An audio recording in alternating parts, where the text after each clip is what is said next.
Ribuan pemudik yang hendak pulang ke sejumlah kampung halaman ini memang sudah mulai memadati terminal bus Pulau Gebang, Jakarta Timur sejak beberapa hari yang lalu. Iya, dan untuk mengetahui bagaimana informasi selanjutnya, kita sudah terhubung dengan koresponden CNN Indonesia, Mardika Utama di Terminal Pulau Gebang. Selamat pagi, Dika. Sejauh ini bagaimana pantauan Anda para pemudik yang akan melakukan mudik ya ke daerah masing-masing di sana? Ya, selamat pagi Lady dan Alfian. Geliat mudik di Terminal Pulau Gebang seperti yang Anda katakan benar sekali sudah sangat terlihat. Bisa Anda saksikan di belakang saya, ini adalah mereka warga ibu kota yang akan kembali ke kampung halamannya masing-masing, baik di Jawa Tengah ataupun juga di kawasan Jawa Timur.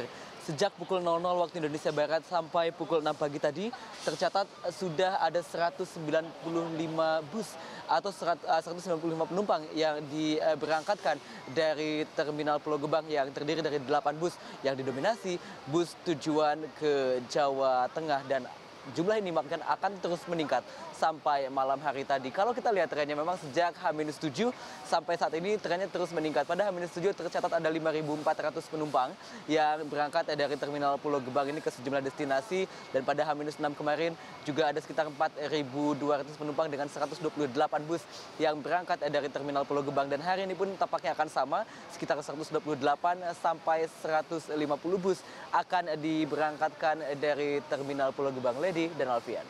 Jauh ini adakah keluhan yang disampaikan oleh para pemudik, Dika, seputar fasilitas atau mungkin ada keluhan-keluhan seputar pelayanan awak bis gitu yang dirasakan oleh sejumlah penumpang di sana, Dika? Ya, memang sampai pagi ini belum ada tampak keluhan yang begitu signifikan dari sejumlah penumpang, tetapi ada kisah yang cukup menarik beberapa hari yang lalu ketika dilakukannya ramcek atau pemeriksaan di terminal oleh petugas dari Dinas Perhubungan, yang mana pada saat itu sudah ada penumpang bus yang sudah naik di atas bus, tetapi karena dinyatakan tidak layak jalan, akhirnya para penumpang ini harus turun dan menunggu kendaraan pengganti datang. Dan untuk diketahui, Lady serta Alfian, ramcek ini wajib dilakukan oleh bus yang akan berangkat karena menjadi salah satu standar operasional dalam fase arus mudik yang sudah ditetapkan oleh Kementerian Perhubungan. Jadi teknisnya setiap bus yang akan berangkat ini harus terlebih dahulu dilakukan ramcek. Ramcek ini terdiri dari 3 komponen pemeriksaan utama, yaitu pemeriksaan secara administrasi yang meliputi pemeriksaan surat-surat, kelengkapan berkas perjalanan maupun juga kelengkapan berkas pengemudi, lalu pemeriksaan teknis utama ini terkait dengan kondisi bus yang utama seperti kaca, pengereman, dan juga lampu. Sementara itu fasilitas atau pemeriksaan penunjang, teknis penunjang ini terdiri seperti alat pemecah kaca seperti palu, lalu wiper, speedometer apakah berfungsi atau tidak. Dan ini semuanya harus diperiksa, termasuk juga tes kesehatan yang harus terlebih dahulu dilakukan oleh pengemudi.